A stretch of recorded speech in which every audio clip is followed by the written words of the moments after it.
Dan inilah 5 fenomena mutakhir terkait eksorsisme. Hilangnya referensi tentang si jahat sehingga orang nggak tahu lagi tentang si jahat itu seperti apa. Saudara-saudari semuanya, Shalom Alaikum.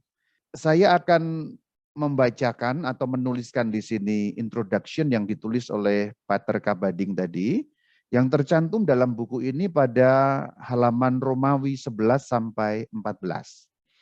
Dan inilah 5 fenomena mutakhir terkait eksorsisme. Hilangnya referensi tentang si jahat sehingga orang nggak tahu lagi tentang si jahat itu seperti apa.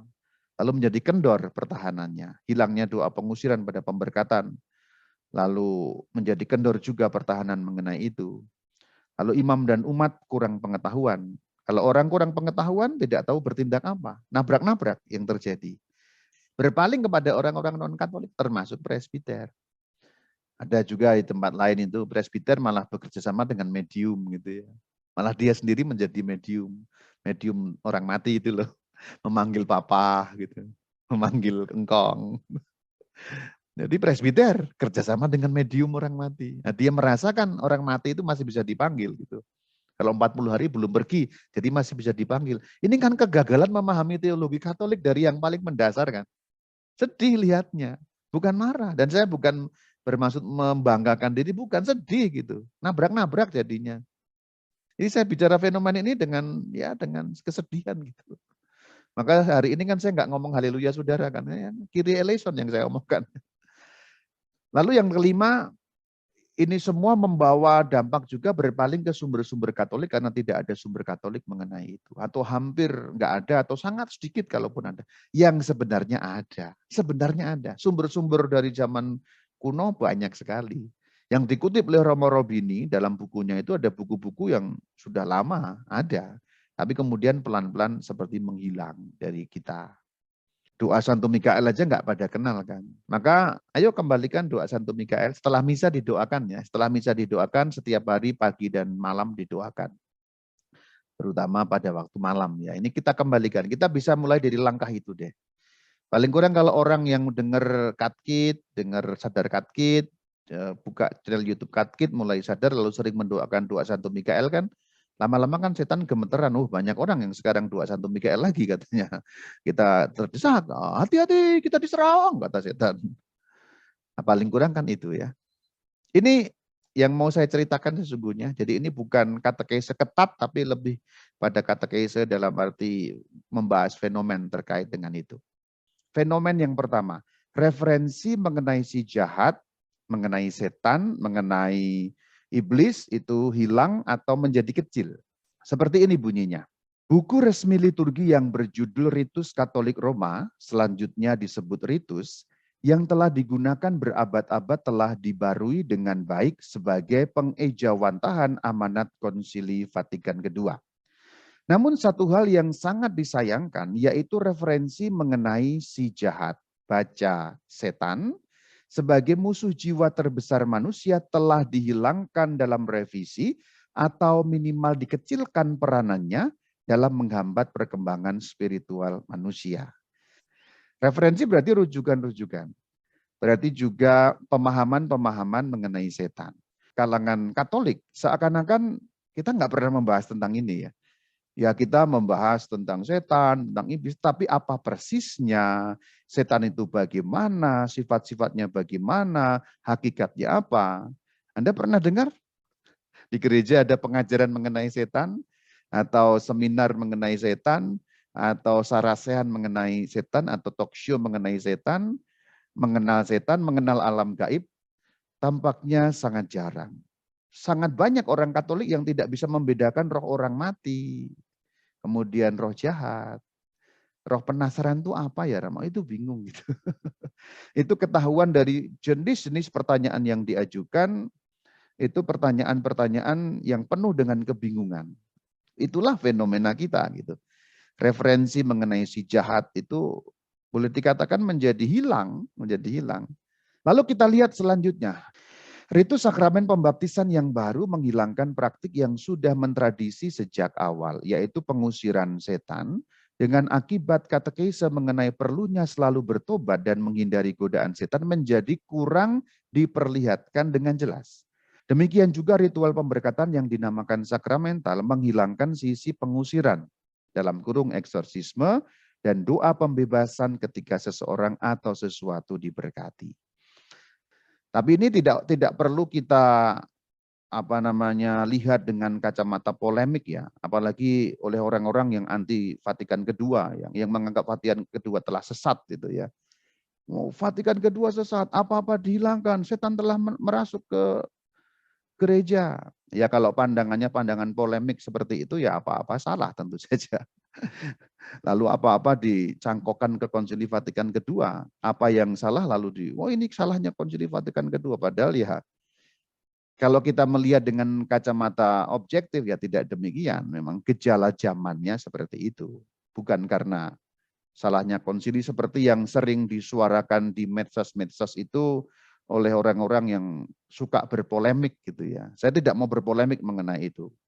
Karena bagi kita jelas janji Kristus, aku mendirikan gerejaku di atas batu karang ini, alam maut tidak akan menguasainya. Ya kalau kita meragukan gereja disusupi begitu, ya berarti kita meragukan sabda Yesus sendiri yang mengatakan alam maut tidak akan menguasainya. Dengan demikian kita meragukan Yesus sendiri.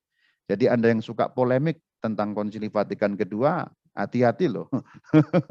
Anda sedang meragukan firman Yesus sendiri. Dan Anda juga sedang meragukan sabda baginda Yesus sendiri dengan itu. Dengan mengatakan alam maut menguasai gereja. Oke, saya lanjutkan mengenai ini, bahwa rupanya juga dalam ritus pemberkatan, saya bisa memberi kesaksian. Kenapa begitu? Karena saya seorang presbiter yang merayakan ritus yang lama juga, sehingga saya tahu pemberkatan-pemberkatan dalam ritus yang lama. Contoh yang paling kuat adalah bahwa doa eksorsisme pada saat pemberkatan garam dan air suci itu hilang dalam ritus baru. Sekali lagi saya ingatkan tidak perlu melihat ini dengan polemik. Nah ini teks yang saya buat, maksudnya saya buat itu bukan teksnya saya buat ya. Saya hanya mengcopy dari buku resminya ya, yaitu buku Misa rubrik 62 ya.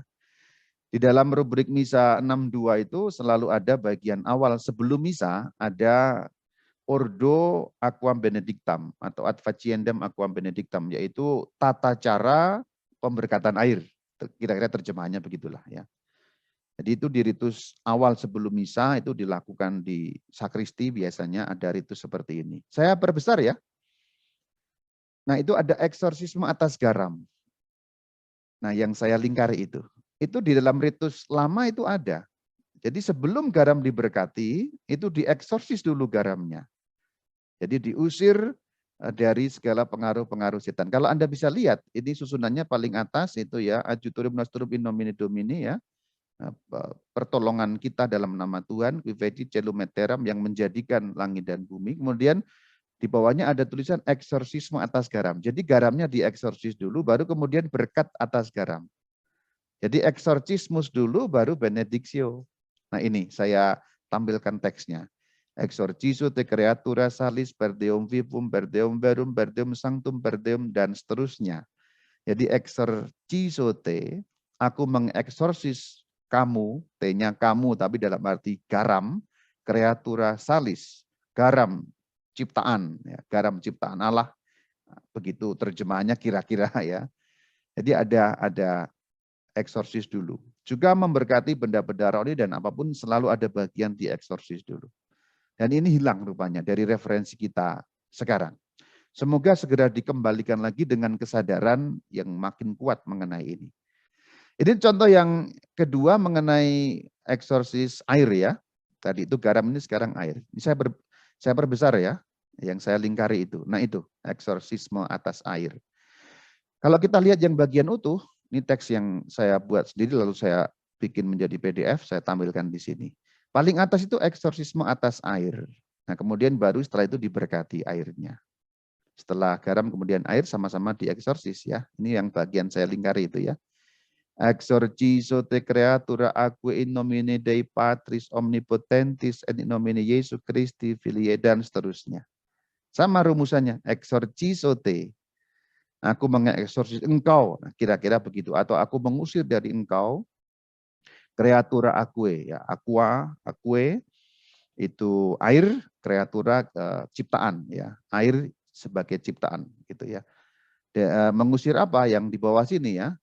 Vias aquas exorcisata ad effugendum omnem potestatem inimici. Inimici musuh, potestatem itu kuasa, omnem semua kuasa musuh ya. Lalu dikatakan di sini ya, angelis suis apostaticis ya. Angelis malaikat-malaikat, apostaticis murtad atau jatuh ya. Dan semua malaikat-malaikat yang jatuh. Jadi dieksorsis dari segala unsur kuasa musuh, yang dimaksud adalah para malaikat yang jatuh ya setan gitu. Ini fenomen yang kedua yang sayangnya memang hilang dari kita, yaitu sisi pengusiran dari pemberkatan. Kalau pertanyaannya dilanjutkan, Rama apakah kemudian menjadi tidak sakti, tanda petik, air sucinya? Tetap sakti, tetap. Gitu, tetap. Tidak ada masalah dengan itu ya. Karena gereja yang menetapkan ritus itu jadi nggak ada masalah. Hanya bahasa saya kalau dieksorsis pasti akan lebih kuat lagi. Dalam arti karena dia dibersihkan dari unsur-unsur pengaruh kuasa jahat. Gitu. Jadi bukan berarti sekarang pemberkatan air menjadi buruk, tidak. Tetap baik, tetap berdaya guna. Tetap berdaya guna, tidak ada masalah dengan itu. Hanya memang bahwa kemudian referensi dihilangkan, sekarang juga kemudian referensi atas berkat dihilangkan. Nah selanjutnya kalimat lanjutan masih mengenai tadi itu dari Father Kabading ya. Penghilangan atau meminimalkan peranan setan sebagai musuh jiwa dalam menghambat menuju Allah yang dimulai dalam praktik liturgi juga terjadi dalam pengajaran teologi di seminari dan bahkan pendidikan iman umat beriman. Jadi maksudnya adalah setan tidak lagi banyak disebut. Bahkan di beberapa tempat setan dianggap simbol belaka. Itu di beberapa tempat. Bahkan beberapa teolog yang cukup terkenal itu menganggap setan tidak pribadi. Setan bukan satu pribadi, tapi setan adalah satu lambang saja. Lambang dari kejahatan manusia, simbolisasi. Jadi setannya itu ya orang, setannya itu manusia gitu maksudnya. Simpelnya seperti itu. Setan tidak lagi dilihat sebagai sosok yang tersendiri, tapi ya manusia itulah setan. Kejahatan manusia maksudnya. Dilambangkan dengan sosok buruk, sosok jahat, tapi itu sebenarnya lambang saja.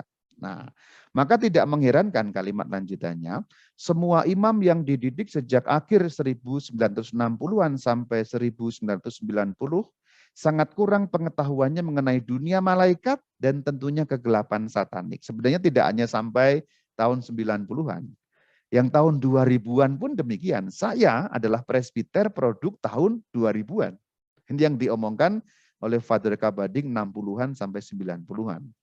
Saya lebih ke sini lagi, lebih muda lagi ya. Saya produk 2000-an ya.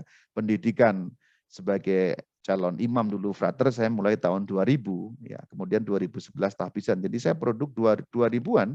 Saya pun sangat kurang pengetahuan saya mengenai dunia malaikat. Tentu yang saya ceritakan 2011 dan sebelumnya tadi ya. Ya kalau sekarang Anda mau tanya apa tentang dunia malaikat, dunia roh, dunia gaib, saya tahu gitu. Dari pengajaran gereja dan dari teologi Katolik gitu. Dalam arti tidak untuk menyombongkan diri, tapi memang saya tahu betul karena 5 tahun saya pelajari mengenai itu. Mengejar kekurangan pengetahuan yang dulu saya tidak dapat di seminari gitu. Ini basic-basic saja ya. Kuliah atau pelajaran teologi mengenai setan pun nggak ada lagi ya. Nggak ada, memang nggak ada. Demonologi itu nggak ada. Angelologi juga nggak ada. Angelologi itu ilmu mengenai malaikat. Sehingga nggak paham gitu apa bedanya malaikat dan setan. Apakah setan diciptakan Tuhan? Itu kebingungan-kebingungan yang saya awal dulu mengalami. Jadi jangan khawatir saudara-saudari. 10 tahun yang lalu saya seorang presbiter pun mengalami hal yang sama dengan kebingungan yang banyak Anda alami. Maka saran saya adalah mengejar ketertinggalan itu dengan banyak mendapatkan info dari Katolik. Contohnya Anda klik tentang alam gaib tadi itu. Dan dengan tekun. Jadi jangan mempelajarinya sepotong-sepotong. Memang video-video itu kadang-kadang saya potong-potong, tapi kalau itu diurutkan dalam playlist misalnya itu membentuk satu yang utuh sebenarnya. Artinya ada keutuhan pengertian gitu. Ya banyak juga yang sudah mulai berusaha mendalami atau mulai mengikuti, tapi sepotong-sepotong. Jadi pengetahuannya kayak puzzle gitu. Apa sedikit bingung, apa sedikit bingung. Padahal sudah dijelaskan juga. Nanya yang sudah dijelaskan juga. Jadi banyak pertanyaan masuk. Karena saya juga akan ada grup WhatsApp ya, pertanyaan itu masuk banyak sekali. Mulai dari awal November yang lalu ya, dalam sehari itu saya bisa terima 30-an kira-kira pertanyaan dalam 24 jam sehari itu. Ya umumnya ya cuma sama-sama, pertanyaannya muter-muter itu saja gitu. Kadang-kadang saya jawab dengan sedikit panjang, kadang-kadang saya cuma jawab singkat, sudah ada di video ini silakan tonton gitu.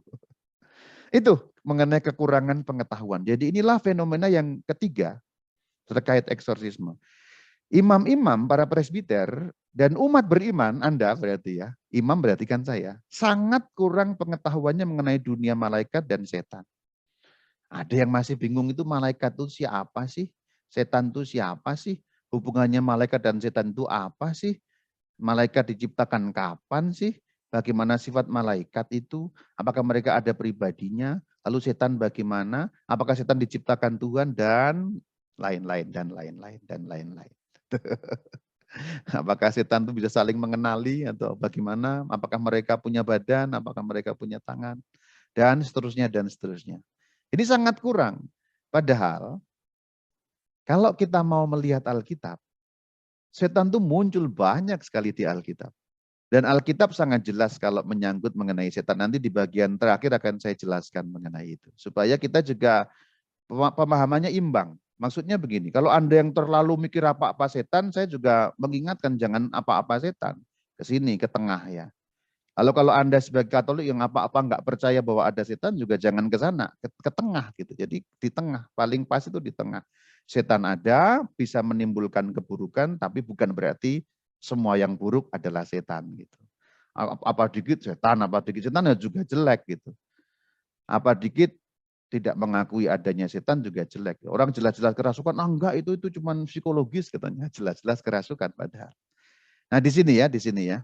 Nanti di bagian terakhir akan saya jelaskan bahwa Alkitab sangat jelas mengenai penyakit karena setan dan penyakit karena bukan setan gitu. Pertanyaan-pertanyaan yang muncul tuh umumnya adalah pertanyaan kebingungan sebenarnya, yang ruwet gitu loh, ruwet. Jadi kalau Anda pun sudah mendengarkan Rama Bayu bicara di YouTube dan sebagainya, pengetahuan yang Anda miliki itu masih serupa puzzle gitu, belum utuh. Saya tidak mau sombong dalam hal ini, tapi kalau gambar yang saya miliki sudah utuh gitu. Utuh dalam arti pertanyaan Anda mau lari kemanapun itu saya tahu gitu. Dan jawabannya jelas kok. Ajaran Katolik sangat clear, ajaran Alkitab sangat clear, ilmu angelologi sangat jelas, demonologi sangat jelas. Untuk menjelaskan semua fenomen yang kita temui dalam masyarakat kita. Semua jelas gitu. Karena dalam 5 tahunan itu saya pelajari lalu menata puzzle itu. Tapi pengetahuan kebanyakan orang masih serupa puzzle. Dan puzzle-nya banyak bolong gitu masalahnya. Tapi tidak apa-apa. Saya senang berbicara mengenai ini justru karena saya mau mengajak saudara-saudari untuk mengejar ketertinggalan yang sudah terlalu lama itu gitu. Sebenarnya mau ngapain sih Rama Bayu itu ngomongin begini? Saya memperjuangkan ini. Terlalu lama umat Katolik ini buta, nggak lihat mengenai ini. Dan justru berpaling dalam iman lain yang akan kita lihat di fenomen yang keempat. Karena kurangnya pengetahuan memadai sejak pendidikan calon imam, banyak imam cenderung melihat dan menilai gejala yang sebenarnya satanik, baca dipengaruhi setan sebagai ilusi, berhala, dan tidak rasional. Ini yang tadi saya katakan berat sebelah tadi itu. Ada yang apa-apa setan, ada yang apa-apa sok ilmiah, sok rasional. Padahal setan ya tidak bisa dinilai menurut ukuran ilmiah, karena setan roh yang tidak bisa diukur, ditimbang, dan sebagainya gitu ya. Kita kurang bisa melayani mereka yang secara de facto harusnya dilayani karena mereka terkena pengaruh dan serangan si jahat.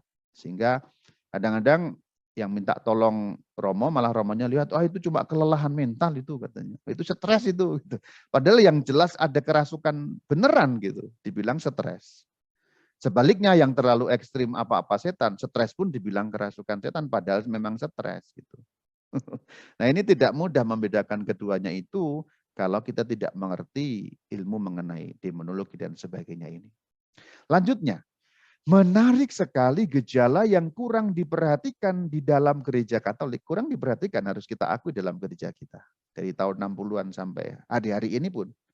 Justru mendapat sambutan luas di gereja lain. Misalnya evangelical dan sekte born again. Dan mereka bahkan melihat pengusiran si jahat sebagai bagian integral pelayanan mereka. Hal yang sama juga terjadi di kalangan Katolik secara terbatas, yaitu melalui gerakan yang disebut pembaruan karismatik. Harus kita akui, kelompok karismatik cukup punya concern dalam bidang ini, punya perhatian dalam bidang ini. Sekurang-kurangnya, kalau mau mengawali seminar hidup baru atau seminar hidup dalam roh, pasti ada pengusiran setan dalam wujud melepas jimat, dan sebagainya itu. Di bagian awal selalu ada. Sangat disayangkan, tetapi kita kekurangan imam. Kalau tidak mau dikatakan tidak ada. Yang mengerti dan bisa membimbing mereka dalam pelayanan tersebut. Jadi maksudnya, yang orang Katolik punya perhatian pun tidak memiliki pembimbing. Akibatnya, ini jeleknya begini. Kadangkala banyak orang Katolik lari ke mereka yang disebut penyembuh, tanda petik. Praktisi gerakan New Age Movement, atau jeleknya dukun yang notabene banyak dari kalangan bukan Kristen. Jadi bimbingannya justru malah dari orang-orang yang tidak mengerti iman Katolik. Mengerti mengenai alam gaib tapi versi bukan Katolik. Yang sebenarnya kalau kita sungguh paham mengenai alam gaib versi Katolik, banyak orang itu ditipu oleh roh jahat. Mereka tidak mengerti apa yang sesungguhnya di balik itu. Mereka bisa mengakses dunia itu, tetapi mereka tidak punya ilmu pembedaan roh, itu bedanya. Sedangkan Katolik punya ilmu pembedaan roh. Katolik bisa membedakan roh ini yang mana. Dan bisa membongkar roh yang datang itu roh siapa. Nah gitu. Bahkan dalam ilmu demonologi itu pun kita sudah bisa mempelajari jenis-jenis roh itu apa saja, sifat-sifatnya apa saja. Karena dunia roh sesungguhnya seperti dunia fisik, ada keteraturan juga. Dunia roh itu bukan dunia yang acak-adut nggak jelas loh. Kita yang nggak tahu memang mengiranya acak-adut, gelap gitu. Padahal tidak gelap. Dalam arti maksudnya dunia roh itu sangat teratur seperti dunia fisik. Ada keteraturan juga dalam dunia roh. Mengenai sifat mereka, karakternya, dan sebagainya. Seperti ya benda-benda dunia ini kan teratur sesungguhnya. Ada gravitasi, ada macam-macam gitu. Jadi banyak orang Katolik yang ingin sekali melayani di situ, malah belajar sama New Age, ya, ikut Reiki, ikut Kundalini. Anda jangan kaget kalau saya menyebut itu ya, karena yang saya sebutkan barusan itu bagian dari gerakan New Age yang secara iman Katolik sudah dinyatakan jelas bertentangan dengan iman Katolik, saya tegaskan. Vatikan sudah memberi notifikasi bahwa gerakan New Age bertentangan dengan iman Katolik dan hal-hal yang tersangkut dengan gerakan New Age tentu saja terlarang sebagai orang Katolik. Maka kalau Anda yang dengar, kalau Anda ikut Reiki, Kundalini, cakra-cakra, aura-aura, berpikirlah ulang. Karena Anda sedang mengerjakan sesuatu yang bertentangan dengan iman Katolik dan justru berpotensi mendatangkan kuasa roh jahat atau mengikatkan diri dengan kuasa roh jahat. Sudah, saya terus terang saja lah. Dalam hal ini saya bicara terus terang. Termasuk meditasi-meditasi gitu ya. Karena banyak meditasi yang nggak jelas. Kalau meditasi ala Katolik ya masih oke ya. Karena sesungguhnya kata meditasi itu kata yang dipakai sama, tapi sesungguhnya ya isinya bisa berbeda gitu. Karena kan sesungguhnya kata meditasi itu kata milik gereja Katolik. Itu bahasa Latin kok kata meditasi itu. Masalahnya sekarang kalau kita menggunakan kata meditasi, kebanyakan dikenakan untuk yang non-Katolik. Lucu kan? Itu kata gereja Katolik, itu kata miliknya gereja Katolik dari kata meditatio. Jadi kalau Anda sedang membaca Alkitab, kemudian mencari makna Alkitab itu apa? Itu meditatio. Bedanya apa? Meditasi Katolik dengan yang non-Katolik yang justru mengundang setan. Simpel bedanya. Kalau meditasi Katolik itu untuk mengisi diri kita. Mengisi dengan apa? Dengan Yesus, dengan firman Tuhan. Mengisi. Kalau meditasi non-Katolik, kata kuncinya mengosongkan.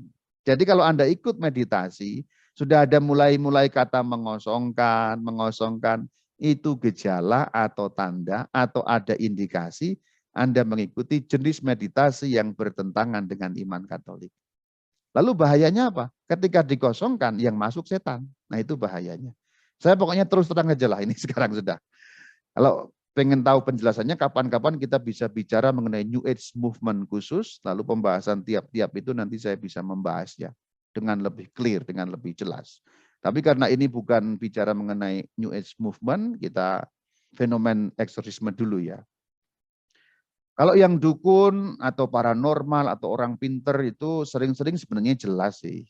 Maksudnya ya dia bukan Kristen, bukan Katolik, ya tidak usah dimintai pendapat atau dimintai pandangan karena pasti pandangannya tidak Katolik atau pandangan tentang dunia roh sesuatu yang deception, ditipu oleh setan. Nah itu kalau yang seperti itu lebih gampang dinilai sebenarnya. Yang lebih sulit dinilai adalah yang tersembunyi di balik New Age Movement tadi. Karena New Age Movement itu sering menggunakan terminologi yang Kristiani, kayak Alkitabiah gitu. Jadi seperti kalau istilah serigala berbulu domba itu betul, New Age itu. New Age adalah serigala berbulu domba. Jadi nyebut Tuhan, nggak apa-apa ini doanya Katolik kok. Kata-kata seperti itu sering membuat lena. Nggak apa-apa ini doanya Katolik. Kamu tetap doa Salam Maria kok. Kamu tetap harus rajin misa kok. Kita mohonnya kepada Tuhan kok gitu. Kalau untuk khusus gerakan New Age, termasuk penyembuhan-penyembuhan itu lebih sulit terdeteksi karena tidak langsung terlihat bertentangan dengan firman Tuhan. Disitulah tipuannya, deception-nya yang lebih sulit di situ. Bahasa gampangnya kalau kamu datang ke dukun, bah dukun pakai keris, pakai itu sudah jelas kelihatan itu enggak sesuai dengan firman Tuhan. Itu sudah jelas. Tapi kalau Anda datang dalam kelompok meditasi tertentu, mengosongkan, lalu nanti kita adalah Tuhan, Tuhan adalah kita, satu ada yang mulai gitu-gitu dan seterusnya itu tersamar. Lalu enggak apa-apa silakan yang ini berdoa menurut agama keyakinan masing-masing. Ya, menyebut agama, menyebut Tuhan, menyebut ayat-ayat bahkan. Tapi isinya deception semua. Tapi ini bukan tema kita sekarang ya. Ini baru fenomen-fenomen umum yang saya ungkapkan. Pendek kata saya mau ingatkan kalau Anda yang dengar, apa yang saya sebut hindari ya. Reiki, Kundalini, Cakra-Cakra, kemudian Prana, ya, Pranic Healing, bahkan termasuk yang healing ya. Healing, penyembuhan ini yang disebut penyembuh. Jadi memang bisa menyembuhkan, pakai prana, pakai ini, pakai energi ini dan itu. Kata yang dipakai energi, itulah pseudoscience sebenarnya. Energi itu istilah mereka saja. Tapi mereka nggak tahu di balik energi itu roh apa yang bekerja. Ya roh setan, roh apa lagi gitu. Nah ini yang membuat fenomena keempat terjadi. Umat beriman berpaling ke orang-orang non-Katolik tadi itu. Bahkan juga yang dengan menyebut istilah-istilah Katolik. Lalu makin banyak kebingungan lagi di situ. Makin banyak kebingungan lagi. Apa maksudnya makin banyak kebingungan lagi? Justru karena sesuatu yang bukan dari Tuhan dianggap dari Tuhan. Nah itu kebingungan yang lebih berbahaya kan itu. Kejahatan atau perilaku jahat itu gampang, jelas gitu. Mencuri itu jelas, karena itu jelas perilaku jahat. Terang benderang anak SD juga tahu mencuri itu bertentangan dengan firman Tuhan. Tetapi kultus-kultus tertentu, ritual-ritual tertentu yang pakai Katolik kok doanya. Itu membuat kebingungan karena mereka menyangka itu semua arahnya kepada Tuhan. Dan kalau ada karunia atau apapun namanya itu datangnya dari Tuhan. Ini lebih sulit dan lebih membingungkan. Repot kan? Termasuk saya katakan penyembuh-penyembuh yang menggunakan nama Tuhan juga. Ini sedikit menyimpang tapi saya katakan ini sesuatu yang juga bisa menjauhkan. Contoh, penyembuhan-penyembuhan yang digelar. Saya tidak menyebut spesifik ya, tapi menggunakan nama Tuhan gitu ya. Lalu keliling kemana-mana, disentuh, sembuh dan sebagainya yang seperti itu loh. Apakah itu oke? Pertanyaannya bisa panjang mengenai itu. Apakah itu menyembuhkan itu bagus? Ya, menyembuhkannya bagus. Tapi kalau kerangkanya iman, apakah itu bagus? Apakah tidak mewartakan Yesus yang salah dengan itu? Yesus kan menyembuhkan Romo. Iya betul. Tapi Yesus tidak mengumbar penyembuhan. Kalau kita menemui dalam Alkitab, Yesus tidak mengumbar penyembuhan. Enggak membuka dalam arti, aku bisa nyembuhin loh. Ini, ayo. Bahkan seringkali Tuhan malah bersembunyi. Dia mencari tempat yang sepi. Supaya orang tidak salah mencari penyembuhan, bukan mencari dia, atau mencari firman-Nya kan gitu. Jadi pertanyaan besar juga untuk penyembuhan-penyembuhan itu. Kita bukan tidak percaya mengenai penyembuhan, tapi pertanyaan besarnya adalah roh apa yang bekerja di balik itu. Nyebut Yesus itu romo. Apakah kalau nyebut Yesus pasti berasal dari Yesus rohnya? Belum tentu, saudara. Orang bisa menyebut Yesus, tapi memperkenalkan Yesus yang berbeda. Nah, ini nalar logikanya kan harus sampai ke situ sebenarnya. Ini fenomen-fenomen. Nyambungnya kemana-mana. Selanjutnya ya, mereka para imam Katolik yang simpati dan sadar bahwa ada umat yang sungguh-sungguh dilihat sebagai korban pelecehan setan mencoba membantu. Namun banyak mendapat bacaan justru dari penulis yang bukan Katolik atau bahkan bukan Kristen.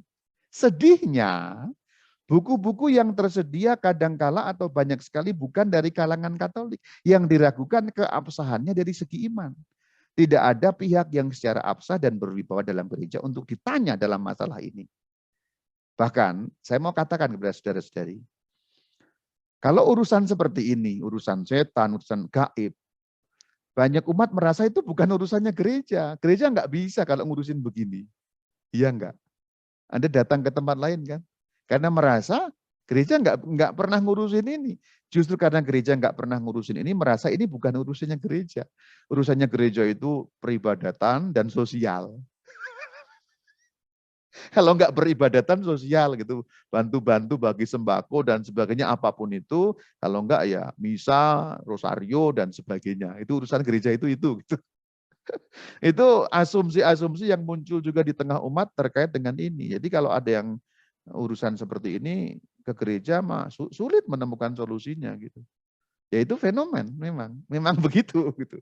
Yang beredar di tengah umat seperti itu karena juga merasa bahwa gereja tidak pernah mengurusi begini-begini tuh. Bahkan dalam homili nggak pernah disebut, dalam pendalaman iman nggak pernah disebut ya. Temanya pendalaman iman ekologi melulu gitu ya. Bukan ekologi nggak penting gitu ya. Atau PMB melulu ya. Ya, bukan tidak penting. Penting, itu semua penting. Ekologi penting, mencintai orang penting, mencintai alam penting. Tapi ada bagian yang ternyata terlalaikan sehingga umat tidak mendapat info mengenai ini, mendapat pengajaran mengenai ini. Lalu kalau orang yang pengen cari, termasuk para presbiter atau umat kebanyakan, lalu mendapat, oh ini bukunya. Padahal bukunya bukan dari Katolik. Bahkan bukan dari Kristen. Nah itu, bukan Katolik, bukan dari Kristen, itu lebih-lebih lagi gitu. Yang dipakai apa rohnya kan gitu. Kalau yang dari Kristen non-Katolik, kadang masih lumayan, tidak semua ngawur ya. Ada cukup banyak yang benar juga ya. Beberapa buku saya dapatkan, oh ya, landasan-landasan itu cukup alkitabiah dan memiliki wawasan yang boleh dikatakan memadai. Kadang-kadang satu dua ada. Tapi yang Katolik, yang tadi saya katakan di awal pun, buku satu-satunya, satu-satunya dalam bahasa Indonesia yang tersedia hanya karangan Romo Marianto Robini. Maka dikatakan sedihnya, sedih kan, memang sedih. Maka iman dan umat beriman berpaling ke sumber-sumber non-Katolik, termasuk TV, channel YouTube, asal membahas mengenai dunia roh lalu percaya mengenai itu, diserap ilmunya. Padahal acara TV, channel YouTube mengenai dunia seperti itu, mereka menyampaikan sejauh yang dipahami oleh pengertian mereka. Dan sangat tidak Katolik. Dan itu bukan tujuannya mengajar Anda mengenai dunia roh. Tujuannya adalah menyampaikan yang mereka tahu tentang dunia roh. Dan semuanya deception. Artinya, mereka itu korban penipuan setan yang mengajar Anda, tanda petik. Jadi Anda diajar oleh orang-orang yang ditipu oleh setan. Ruwet kan fenomennya ya. Artinya ini fenomena yang agak ruwet gitu. Ini yang kelima ya. Makin bingung lagi. Padahal ajaran gereja jelas banget ya. Di KGK sini nih. 325 sampai 336, 350 sampai 352, 391 sampai 395, 414 dan seputar itu. Ini semua bicara mengenai alam gaib, mengenai setan, mengenai malaikat, mengenai eksorsisme. Ini semua ada di sini. Jadi gereja itu sudah jelas banget ngajarin. Saya itu juga heran, ini kemana kitab ini tuh? Kitab ini tuh sekarang kemana gitu. Yang namanya katekismus gereja Katolik itu kemana sekarang gitu. Maka selain Alkitab, ya kalau saya menyarankan membeli buku apa, belilah buku ini, mendampingi Alkitab. Sebagai seorang Katolik ini semua ada di sini. Rama Bayu kok selalu mengutip KGK? Ya kalau nggak dari KGK dari mana? Karena ini sumber paling valid untuk mengajar iman Katolik. Dan apapun yang saya katakan juga silakan dicek kepada KGK di sini. Karena saya kalau nanti dicek lalu ketemu saya mengajar sesuatu yang salah, laporkan pada uskup saya, Rama Bayu ngajarnya salah katanya. Jadi bisa dicek gitu. Jadi bukannya berpendapat begini, berpendapat begitu. Saya nggak berpendapat. Saya hanya menjelaskan apa yang disampaikan gereja. Sesekali ada komentar di channel itu, terima kasih Romo pandangannya, opininya. Saya nggak beropini kok. Saya nggak beropini. Saya mengajarkan apa yang gereja ajarkan. Saya nggak pernah beropini mengenai ajaran gereja karena cara paling baik ya menyampaikan ini gereja mengajar seperti ini. Kalau Anda nggak punya bukunya, seingat saya di internet ada itu di imankatolik.co.id apa ya. Tapi saya nggak bisa jamin teksnya sama ya. Ya paling baik Anda beli teksnya ini. Atau Anda ke Vatikan ya, vatikan.va ini di atas ini situsnya. Kemudian di kolom yang kedua ini baris kedua ya. Catechism of the Catholic Church ini ya. Nomor yang sama.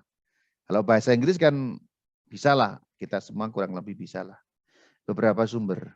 Kalau Anda klik ke sini ya, Alam Gaib Anda bisa klik. Bisa juga ke sini ya, ke Katolik Media ya. Ke Katkit atau ke Katolik Media Anda bisa cari nanti ya. Kalau ke Katkit gampang kok, tinggal Katkit lalu kata kuncinya apa kok. Gak usah masuk ke channelnya pun bisa kok. Gak usah subscribe juga nggak masalah, yang penting Anda tahu mengenai ini ya. Atau ke Katolik Media juga sama. Katkit Alam Gaib nanti muncul. Katkit setan gitu muncul. Katkit Rama Bayu setan juga muncul gitu. Katolik Media juga sama. Ini kami berteman ya. Jadi admin-admin Katkit dan Katolik Media itu sahabat-sahabat baik. Ya, di balik layar kami ini satu dapur atau dua dapur yang terhubung dapurnya sebenarnya. Lalu yang bisa Anda dalami di sini nih ya, buku ini. Buku ini bagus sekali untuk Anda mendalami mengenai eksorsisme. Ini mengenai ajaran Katolik yang sangat jelas. Ilmu demonologi jelas, angelologi jelas, eksorsisme jelas. Clear semuanya kalau kita pelajari. Nggak akan bingung lagi dengan fenomen apapun yang kita hadapi di dunia ini.